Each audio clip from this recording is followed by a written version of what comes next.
Dad Perfect Events. On Sunday morning, October 27th, 2024, my son called to tell me he was getting married the next day. I'm Howard Patterson, 61 years old, and I've been a widower for 3 years. When Gary said he'd withdrawn all my money and sold my house, I didn't cry, I didn't beg. I laughed out loud, a sound that surprised even me. What my son didn't know was that the house he just sold for $285,000 wasn't the house I actually lived in. My name is Howard Eugene Patterson, born March 15th, 1963 in Toledo, Ohio. For 30 years, I was a detective with Columbus Police Department. Then on August 22nd, 2021, my wife Linda died of cancer. She was 52, I was 58. Gary was 29 years old. People see a quiet security guard who works part-time at Riverside Shopping Center, checking doors and helping with parking lot issues. They see someone gentle, perhaps lost since his wife died, certainly harmless. What they don't see is that I spent 3 decades investigating fraud, forgery, and financial crimes in Columbus. I know evidence. I understand legal procedures. I can spot a con from a mile away because I've arrested hundreds of them over the years. I took the security job after Linda passed just to stay busy and supplement my police pension, but I never forgot what I learned on the force. I never lost the instinct to document everything, to keep detailed records, to understand that evidence is power. 3 months before that Sunday phone call, Gary started asking about my finances. July 25th, 2 days after my birthday. Dad, I've been thinking, you're living alone now, and I worry about you managing bills. What if you forgot to pay something? Let me help you set up automatic payments. I'm 61, Gary, not 91, I said. I know, but humor me. Mom would have wanted me to look after you. That line got me. So I gave Gary access to my checking account, the one with about $3,500 for monthly expenses, not my pension savings account with $95,000, just the checking. Thanks, Dad. This really helps me worry less. 6 weeks later, September 10th, Gary brought his girlfriend to dinner. Beverly Pierce, 29 years old, with sharp features and calculating eyes that reminded me of suspects I'd interrogated. We sat in my dining room at 856 Maple Drive. I grilled burgers on the back patio. Beverly barely touched her food, those green eyes scanning the room constantly.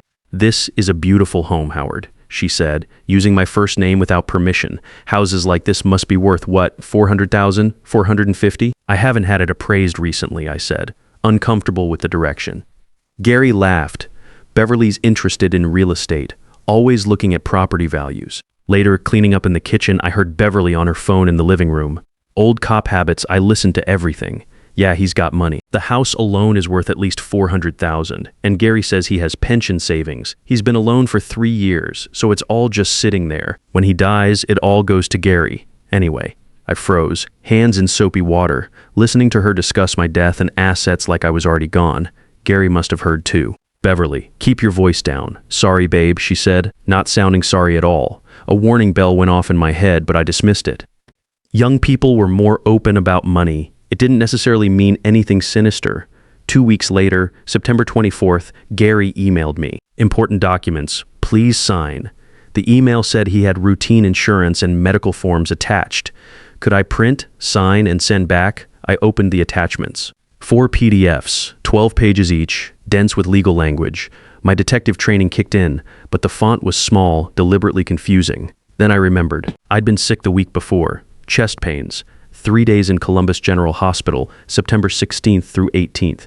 They thought it might be a heart attack, but turned out to be severe stress and exhaustion. I called Gary. Did you bring me papers to sign in the hospital? A pause. Just insurance forms? Dad, you signed them on the 17th. I had a notary come. You don't remember? You were pretty out of it from the medication. After we hung up, I tried to remember September 17th. Vague impressions of voices, of holding a pen, of signing something, but the memories were foggy, unreliable. I should have hired a lawyer right then.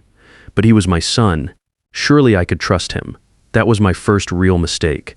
October 27th, 7:15 a.m. I sat at my kitchen table with coffee and laptop, checking my accounts, my Sunday morning routine while watching SportsCenter highlights. The page loaded. Checking account, $347, pension savings account. 1,200 transactions. My pension savings had held $905,316 on October 20th. Transaction history showed October 24th, $42,000 to Gary E. Patterson. October 24th, $35,000 to Gary E. Patterson. October 25th, $17,000 to Gary E. Patterson. 3 transfers over 2 days, leaving just enough to keep the account open. My checking account. Another $2,800 transferred to Gary on October 26th. I couldn't breathe. Then my phone rang. Gary's name on the screen. Hey, Dad. Great news. I'm getting married tomorrow. Beverly and I decided not to wait. Small ceremony at the Riverside Country Club. My throat tightened. Gary, my bank accounts. Oh, that, yeah. I needed the money for the wedding and our new condo down payment. You'll be fine on pension and Social Security, right? You took $94,000. Dad, technically I had authorization. Those papers you signed, power of attorney, you gave me access. I was medicated and confused. That's not how the bank sees it. His voice hardened. I'm your son. Everything you have comes to me eventually anyway. I just needed it sooner. Beverly and I are building our future. What about the house? Oh, right. I sold it yesterday. 1247 Oak Street, $285,000. Great price. The buyers take possession in 30 days, so you need to be out by November 26th. Maybe look into assisted living. Gary, my voice cut through his rambling. I don't live at 102047 Oak Street. A pause. What? That's my rental property. The Martinez family lives there. They have 18 months left on their lease. Silence. Then confused. Your rental property? The house I live in is 856 Maple Drive. It's in a family trust. More silence. When Gary spoke, his voice was uncertain, afraid.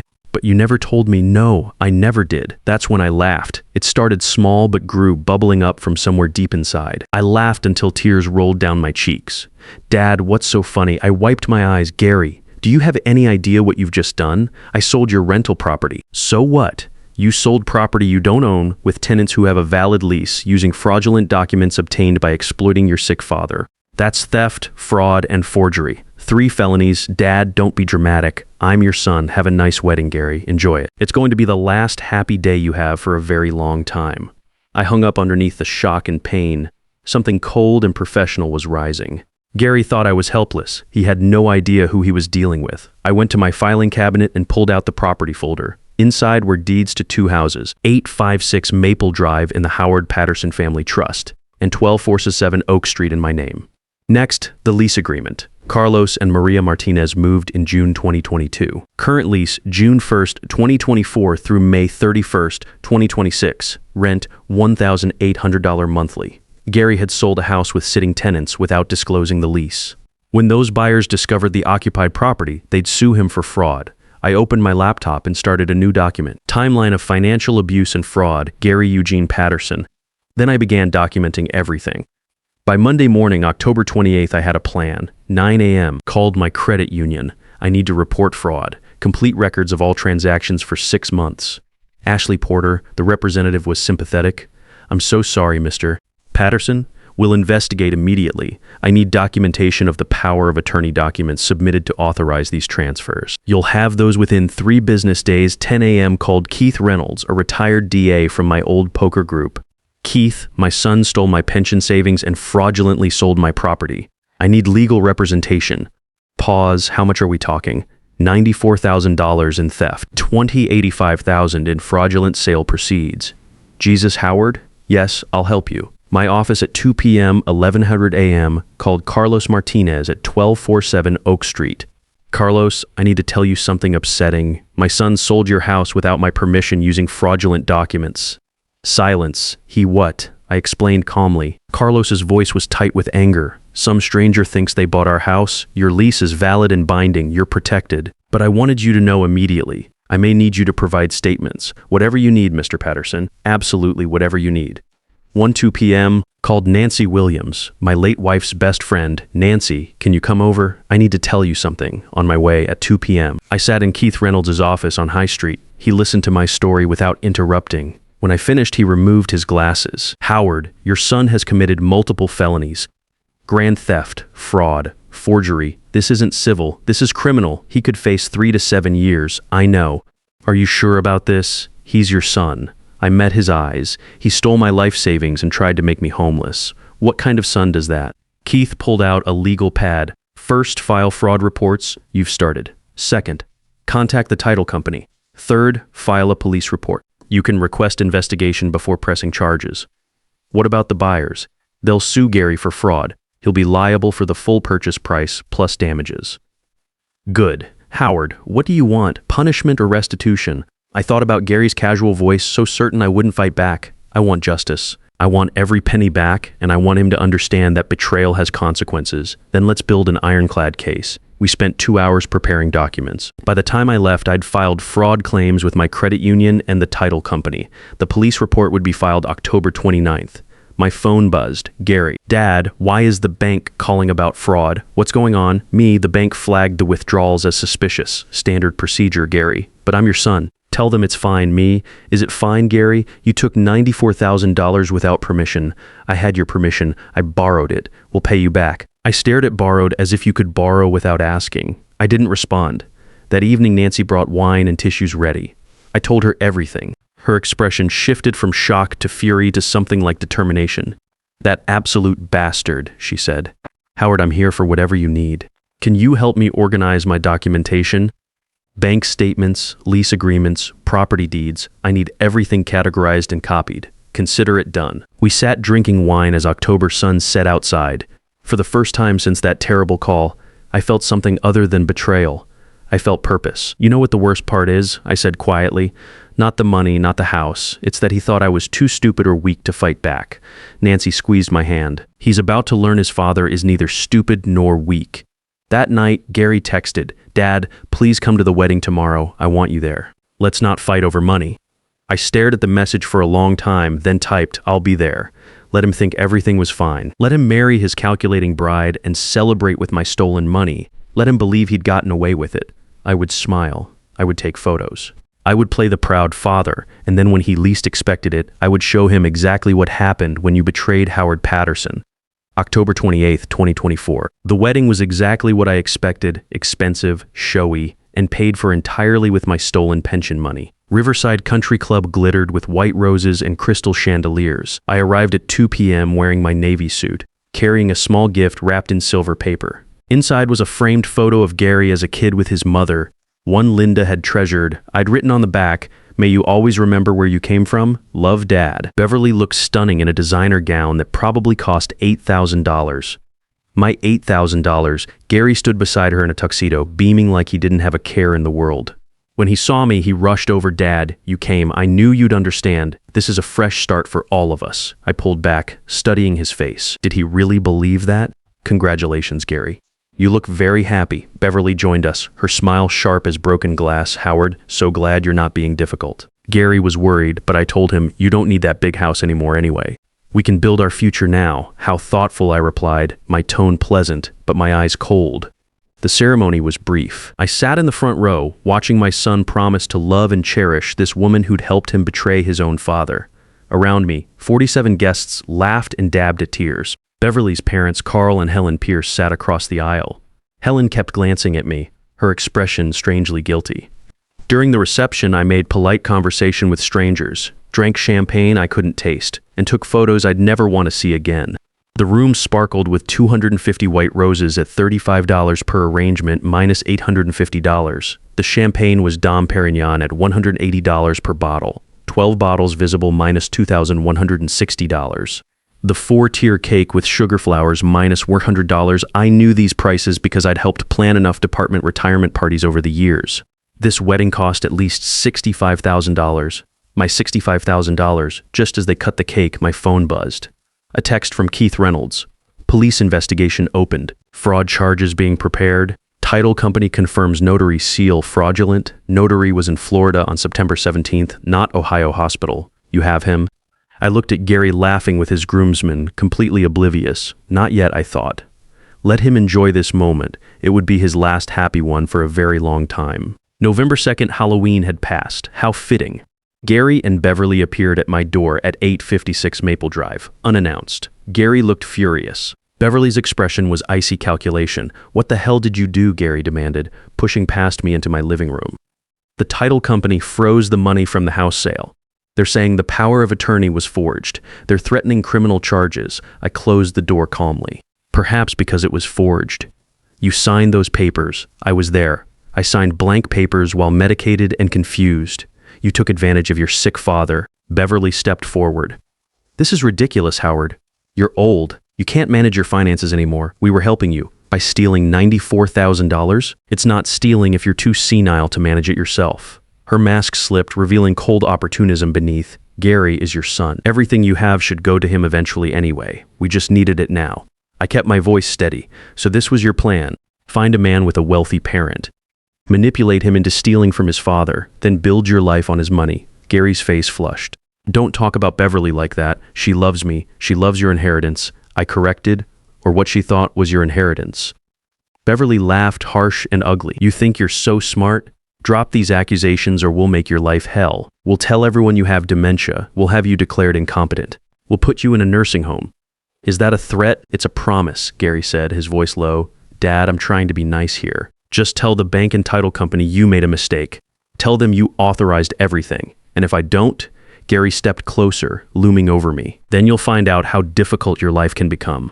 We have lawyers too. We'll tie you up in court for years. We'll drain whatever money you have left. For a moment, I felt something I hadn't felt in years. Not fear of their threats, but genuine sadness for what my son had become. This angry, threatening man was a stranger, but I had not survived 30 years of police work by being intimidated. Get out of my house, I said, my voice like steel. Both of you now, Dad. Get out. You have 5 seconds. 1, 2, 2. They left. Beverly spitting curses.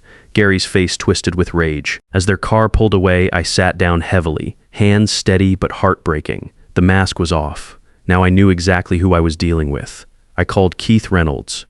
File the police report, press full charges. I want them prosecuted to the fullest extent of the law. Are you sure?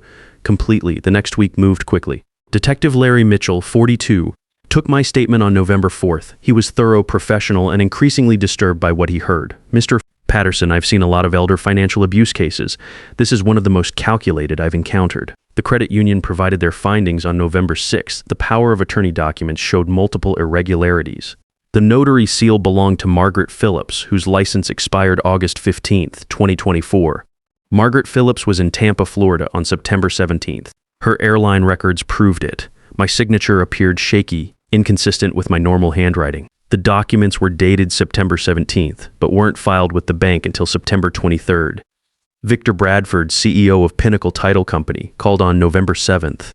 Mr. Patterson, I owe you an apology. We failed to catch these irregularities. We've frozen all proceeds from the sale minus $285,000. Mr. Patterson won't see a penny. What about the buyers? The Johnson family, they're devastated.